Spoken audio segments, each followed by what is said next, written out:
As mentioned, this is the one car stereo, AI Box Elite. Here it is. And we are now getting in the Rangy. I'm going to fit it and let's see how quickly and easily it is to fit. Right. Awesome. Right. Let's have a look. It's not going to get out. So that's the box. So that is quite small, to be fair. Plug the USB in. Plug the USB there we go. in. Let's see what happens. It's starting up. Oh. Full screen. Oh. So that's good. There we go. There we go. That's funky, isn't it? It's a bit different to the usual. So it's not just a CarPlay box. No, is it? it's not. It's got music, video, and all this gubbins. So you can put an SD card in this one if you want to watch, if you want music, videos, all that cool, like it. And you've got your Bluetooth connection for your phone, then your Apple CarPlay there as well. Settings. Settings. Whoa, this is much more detailed than I was expecting, to be fair. Right, there We're we back. go. So it reckons it's connected. It's connected, brilliant. Right, so we're pairing up to Bluetooth. You can see I've got a smart AI box there. Oh, that is quite good actually, to be fair. Right, and now it's asking me if I want to use it for CarPlay. Connect. But it's not the only feature of the car. Oh, wait, do you know what? That's clear as well. Pretty good, isn't It's it? good at that. And it's fast and responsive. What's the car doing?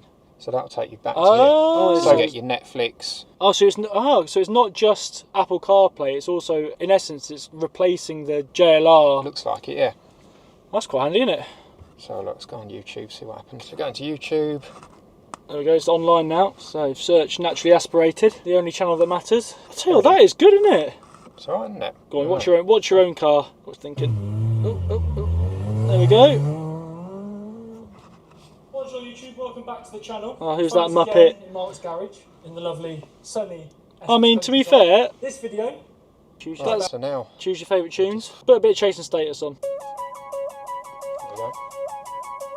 Easy as that. You can only play a few seconds. And then copyright cut. Should we just take it for a spin around the block? See what it does. See what it's like on the road. So we're just taking the Rangy out now to see how it performs whilst driving around on the road. So at the moment, it brings up that on the top as well. Ah, so your sensors all still work, which is good. Very responsive. It's alright. Yeah, I'm pleasantly surprised. Oh, It's all working, isn't it? Yeah. I think this is pretty good so far. So one thing to note, guys, obviously the Range Rover has a very, I would probably say, perfectly sized gap for the box just here, and the USB is very close to it. It's quite a short USB cable. Obviously you can get longer ones if you need to, but it's very neat and tidy in there for the Rangy, and then literally just close the box and it's gone. So it's in a good place, makes it nice and easy to plug in, take out. Obviously phone's working, Waze, yeah, Mark's a big Waze user, as am I. So you can see it works really quickly, to be fair. As you'd expect. Yeah, it just works like a standard CarPlay, which is what you want. So then just finally, we're on the homeward stretch now. Go on YouTube. There it goes, it's online, it's working. So you've got YouTube on the go if you want it. I don't recommend doing that, however. Eyes on the road.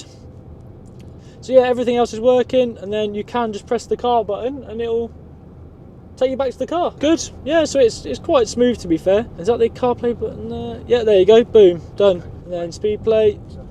I've got to say, it is responsive. It is responsive. Yeah, yeah. I'm impressed with that.